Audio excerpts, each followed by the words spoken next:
And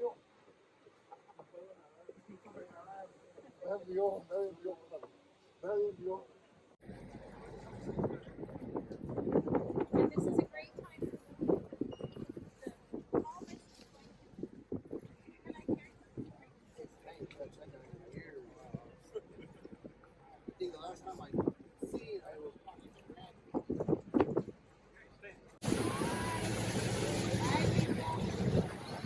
Ay, Lisa.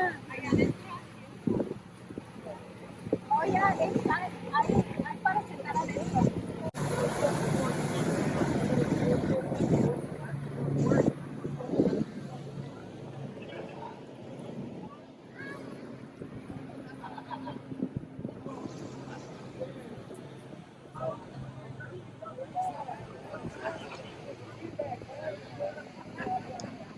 Beach, and I was like, okay, I'm gonna get ready for this, and had something so elaborate to make everyone cry and stuff. But I was like, oh, it's okay. Maybe I'll just share an experience of how I grew up and my experience with my dad.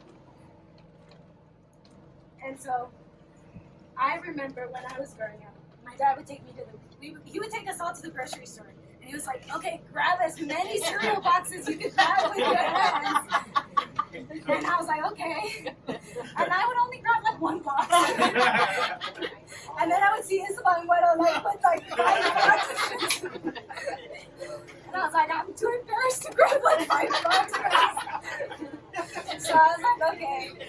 And he's like, okay, we're all ready. And so we would go to the register, and he's like, okay, just one box, pick one box. And I was like, well, I only had one box, and they had to pick just one box from there. I was doing it finger by finger, so I put the boxes and take my fingers. I had like 10 boxes already, like, and then I'm like, if I could have put some between my legs, I would have taken it. I was the opposite. Yeah, so it's funny, like, that's how my dad was, and that's how I remember him. He was very generous. He always wanted to give back to everyone. And even when Leia was born, and he would take her to the grocery store, he's like, hey, pick all the boxes of cookies you want. And then you see her like grabbing all the cookies also. And so she still remembers that, you know, she misses Grandpa. She tells me, like, and I'm like, hey, you could talk to him anytime. He's still around us. His essence is still around us, and you know, he could always hear us. And I know because through my dreams, I hear him too, and he's always like, hey, it's gonna be okay. You know, don't worry about it. You know, I'm in a better place. I'm not suffering. Because that was one of the things that he was suffering, and he wouldn't tell us. He would always say, I'm okay. Remember, I'm okay? I'm fine, I'm okay, but he's dying. Yeah, exactly. We're like, hey. And we're like, okay. And that was one of the last conversations we had over the phone, where he told us, I'm like, Mom, is he okay? And he's like, my dad's like, I'm okay, I just need to rest. And so that was the last conversation. No, his words were, I'm okay, I just feel like shit. Oh yeah, there you go. Yeah. And then another time he would always tell me, like, hey, if I ever need to, like, if somebody ever needs to take me to the bathroom, just shoot me. Just shoot me. Oh my God. And he was so dramatic. He was very dramatic. He didn't want to be connected to any machinery. Yeah. So, I mean, he had like my mom said, he had a sense of humor. So. Yeah. 6 sense of humor. No, actually. No, he always said if I get cancer or anything, it's game over. Yeah. I'm not gonna wait. Just where's the gun? You know. He was very. We're like, Dad, why? Like, why are you like that? We know Like, porfa, porfa. That's what he said. Porfa, porfa. This is sticky. Yeah, he was like that. Raul, he said something over. He wanted me to read it, so I'll go ahead and read it. He said, I apologize I couldn't be there today. My condolences to Baby, Ruben, Lindsay, and Isabel. Ruben, or as I call him, El Señor, I wanted to express my gratitude. Yeah, you can. And to thank you all for those long, unique, and intense conversations, brainstorming about so many things. You are a true genius. Your visions, your work ethic, like nobody I have ever met. I deeply appreciated you including me and so many in the events, trips, car shows, and hopping events. Those intense all-nighters and trial and error and memories I will never forget. Although you were not publicly given much credit, you are a tremendous pioneer and incredible force in the development and innovation of hydraulics. You were one of a kind and true leader. I want to thank you for leading me work with you and sharing this ride we had. Although years have passed, I was happy to know that you have spent more time with your family, raising your children, and you deserve it. You are a true legend. I know somewhere out there in the heavens you are rocking your guitar playing heavy metal, because heart wouldn't do. May you rest in peace, mi amigo Rose Rodriguez. So yeah. Yeah, and the all-nighters, we know about all-nighters. We've experienced the all-nighters before. And where's what Frank said? Frank Hamilton wrote actually eulogy, but his eulogy wasn't able to go through because of technical difficulties. We're out in the ocean. So we're going to be publishing a whole bunch of presentations. So tonight, you guys will see that link. I'll push it out so you guys can see it. It's a presentation about my dad. I like a It's a little storyboard, It's a- basically from Yeah, when he it's was some born. slides. From Yeah. abuelita, We could His actually. early life. It's in 2 parts. You'll see it when he tonight. starts growing up. Yeah, we have something. It just we could. And the site will be up and running tonight. So you guys can see it. Do you know what? Okay, let's start. For people that don't know, Frank he was a photographer. He was a really good friend of my husband. He would go to the house for breakfast because he didn't like cooking. So, and they would go and my husband, he would pick my husband. He would pick my husband in the morning, and they would take off and go brainstorm. Now let's start it. Okay. Guitar slinger, genius, master negotiator, inventor, high-level machinist, philanthropist, outlaw, leader, friend, husband, father, ass kicker. You need a thesaurus to describe the person, talents, and assets of Ruben Lopez. He was a true Renaissance man whose list of skills, talents, and accomplishments could rival that of Leonardo da Vinci. Only da Vinci was never a philanthropist, guitar slinger, master machinist, or ass kicker. As a matter of fact, it's unusual that you'd find this extensive and complex roster of right and left brain skills in any one person other than Ruben, because most people are either artistic or mechanical, not both. At any rate, I think it's safe to say that few people knew him as well as I did, because to me he was simply brother. I first met Ruben back in the early 90s when I did a shop tour of r.e.d.s, San Diego. My assignment was to photograph Rhedosaurus, a monster car hopper. I was driving a Thunderbird Super Coupe and had a CD playing a console. "Joe Satriani," exclaimed one of Ruben's employees, called Thelma, when I discovered that this band of misfits in San Diego actually had a heavy metal rock and roll band that jammed every night in the r.e.d.s San Diego shop. Just a footnote. I'm not sure if Thelma was actually his name or if that was a pet name that Ruben called him. Ruben called him Franco. Ruben called me Franco, so apparently there was an entire population of people whose pet names were not their actual names from Ruben's universe. It's funny, but I don't have any specific memories of Ruben from that first time we met. He was like a non-assuming character who drew little attention to himself wherever he went, but whose wheels were always turning, so to speak. It was Ruben's mechanical insight that engineered the gear that ran the machinery literally. But I didn't realize it then.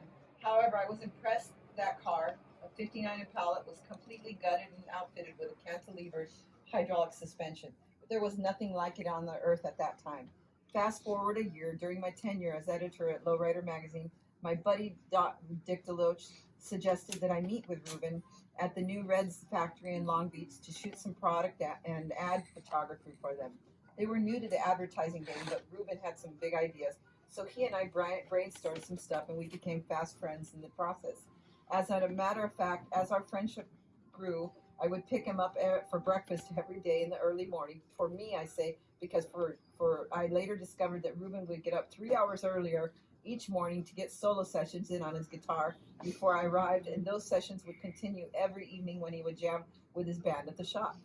One late night, about 3 a.m., after a jam session at the shop, Ruben and I were much too tired to drive home, so we just laid on the floor there in the band room. No blankets, no mats, but the room was carpeted. Ruben laid face down on the ground. He lifted his head and said, "I've got to stop living like this." And then he lowered his head and fell asleep. Besides our many times on the road and that one time in the band room at r.e.d.s, I've only seen Ruben sleep a couple of times. In fact, he had this way of yawning really loud that would wake up the dead because it was more like a rebel yell, like he was actually trying to ward off sleep rather than embracing it. One of the times that I saw him sleep was in Grauman's Chinese Theater watching the original Batman movie. This was actually a pit stop for us after we took in a local meal. We had to stay in town because I was waiting 3 hours for film to be processed at A&I in Hollywood. Ruben told me that this was his first time in a theater because he rarely stood still long enough to take in a movie. It seemed kind of odd to me that this was his first time in a theater, but then this was Ruben. He likely caught the first 5 minutes of the show and then crashed through the rest. It was a midnight showing of the movie, so I just let him sleep, figuring that he needed to take in his 20 winks or so. Ruben was no stranger to those marathon work sessions that were more like a thrash. One time we had gone for a couple of days without sleep, then jumped in an airplane to fly to Louisville. We went there to talk some sense into a guy named Jake from Scrub City Hydraulics, who was a staunch customer of Lowrider Hydraulics. The beef was over the rules, so Ruben was there to extend an olive branch. After we completely were dissed by the guy, we drove to a hotel for the night. I remember taking a sip of water when Ruben asked me a question. I opened my mouth to answer this question, and as I spoke, the water I was drinking spilled out of my mouth, and Ruben looked at me rather puzzled, and he said, "How you forget you have water in your mouth?" I answered, "Man, I'm tired out of my mind, and we've been working for 2 days straight." To say that Ruben was a tireless worker would be an understatement. The word work can be likely to be translated as the word Ruben in Greek because to him, that was what life was all about. Ruben would say things like, "Que onda, Franco?" which usually meant for me to get my act together. He would say things like, "Nicely, of course," to describe how he would persuade someone to change their course of action. His communications were always simple, but sometimes it would take a while for their deeper meaning to sink in. He would say, of course, as you would realize what he was saying in his unique way. He'd always speak to people on their level, sometimes dumbing it down to make his adversaries underestimate him. There was another side to Ruben also, a more subtle, generous side. He would always seek out people who were more in need of his assistance financially or morally than he was in need of their physical contribution. It was this very subtle aspect of Ruben's character that you could only know if you spent a lot of time with him. One time on one of our road trips, I believe we saw someone with a sign begging for a handout on the side of the road. We still had a load of r.e.d.s t-shirts, hats, and other items on board, so Ruben opened up the door and handed a large load of that stuff to him. When I consider this quiet, almost anonymous, generous side of Ruben's character, I suppose that's what he did for me. They say that blood is thicker than water, and even though we had a time of separation from each other with extenuating circumstances, I've always considered Ruben my brother. One thing isn't clear. You couldn't help but be a better person for knowing him, no matter who you may be. Frank Hamilton. Are approaching sunset. We are welcome to continue sharing after the ceremony, but Margaret, if you would like to have the scattering at sunset, we should move forward.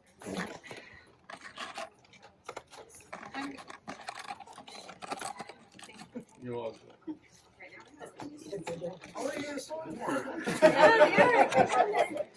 I'm going to ask those that are participating in the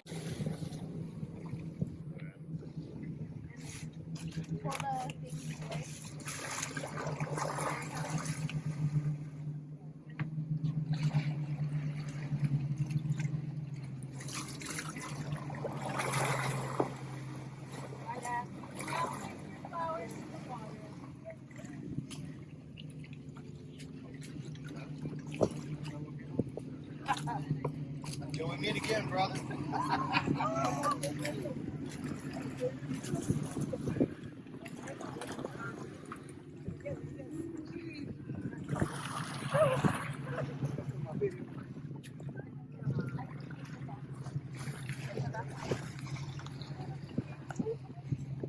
I got you behind you. Behind you.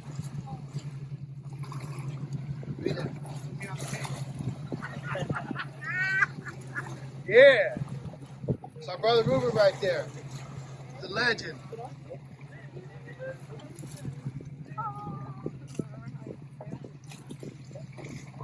Oh. Throw another one. Maybe that one.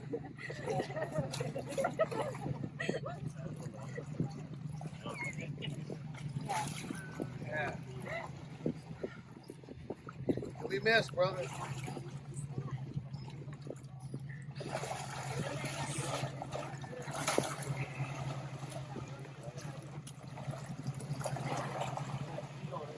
Oh yeah, look at the seal.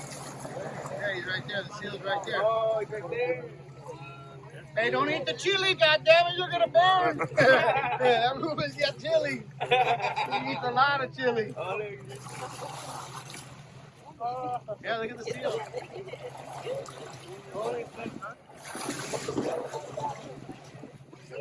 I want to let all of you know that here in Kumeyaay territory, the seals and the sea lions are the ones that speak to the creator because they're always barking.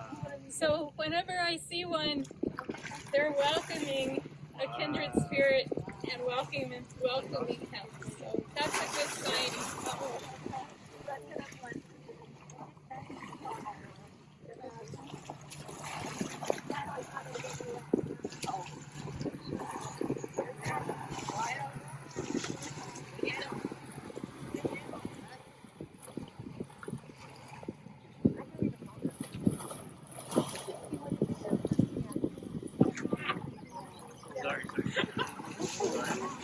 See and do.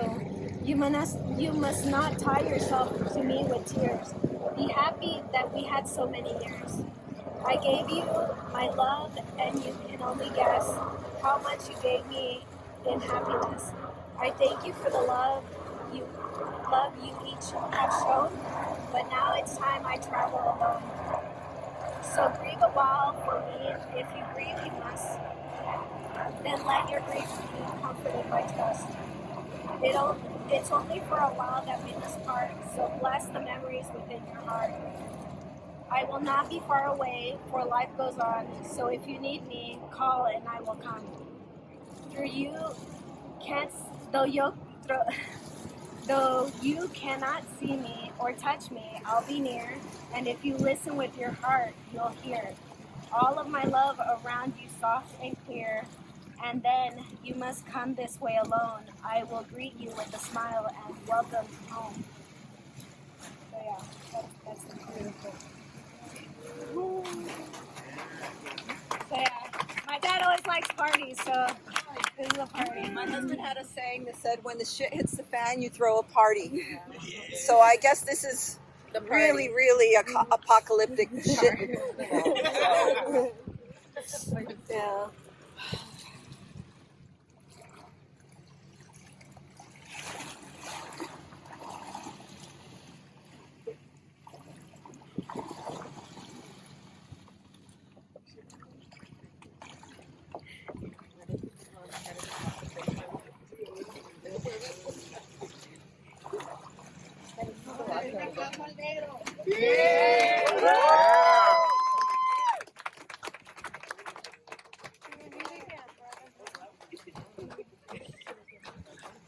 What he made us do, he made us laugh. He made the party. He always used to tell us, what shows on Sunday, sells on Monday. So we did it.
Right?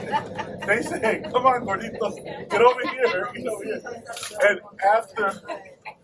after we realized maybe a year later, right, where we stood, And it was always open hands. There was never, we were trying to get our cars to perform. I remember, hey, they would send my brother Tony, and all the crates of pumpkins would be, like 10 crates of pumpkins would be right there. Efrain would tell Tony, grab 10 pumpkins from all the crates. Pick the ones you want, and then call me. So Ruben and Efrain would come in after Tony would pick the 10. And we had this little trick, we would go like this, listen to him. And Efrain would go, no. Yeah. No. Right? And they would give us the best of the best, but they would keep the best, all right? But when you look at it, their hearts, man. Those guys' hearts, nobody can ever duplicate. Man, they're unreal. When I talked to Ruben for the first time, we sat down, me and Tony went to Tijuana to go see him. And we sat down and I asked him, I said, Ruben, why did you pick us? Out of everybody that you know, he says, because you were family. You know what that means? Family. To me and my brother, and that spoke volume, right? And he says, because you guys were just so real to us. So we spoke, we shared a lot of good times, and he lit a fire again in me to rebuild my car again, and my brother to rebuild the car and bring it back out to hop again. There's only one, and that's all it ever be. You know, just one, and it's Ruben. It was just crazy. I say this, Lord, I thank you for what you've given us. Lord, I thank you for what you've taken from us. Lord, I am not mad. Thank you. And that's how we got to be with Ruben. Thank you for the moments that we rode with you. Thank you for what you've given us. And thank you for leaving a legacy with us. See? And that's how it ends. You know, I'm grateful, man. I'm grateful. My brothers are grateful. We're grateful. Be in presence of Ruben, you know. Unreal. I think it was maybe 2 weeks. I had talked 2 weeks before you passed away. And I was upset about something. He says, tranquilo, Joe. Tranquilo. All right? Straight shooter. That's what he would tell me. Straight shooter. I said, okay, Ruben, I got you, brother. You know, and he gave me that. He gave me that peace that we needed. He says that I let them down. No, you didn't let us down. You gave us something to look forward to. He planted that seed. And we're coming back out. We're gonna build that car. I got everything together so far. And we're gonna hop one more time. Because we're gonna show them how the old school did it. None of this what they have today. Where are you gonna do that at? It would probably be at the LA, not the LA Coliseum, the one across the street with what's his name? I forget the name of the show, but they always do it in LA. I'll get a hold of you guys. I'll send you. Yeah, and yeah, it's unreal. It's unreal, man.